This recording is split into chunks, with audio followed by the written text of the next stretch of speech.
குழந்தையோட தான் சேர்த்து சொல்றேன். அர்ஜுன், ஏமா அழுதுட்டு இருக்க?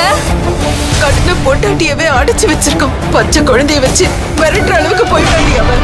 அந்த குழந்தையவே கொண்டாடுவேன்னு சொல்றாடி. அவனை எப்படி நீ விட முடியும்? அதான் என் கையாலேயே விஷத்தை கலந்து கொடுத்துட்டு.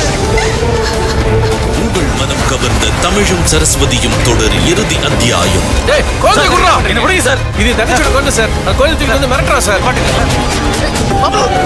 பரபரப்பான நிமிடங்களை காண தவறாதீர்கள்.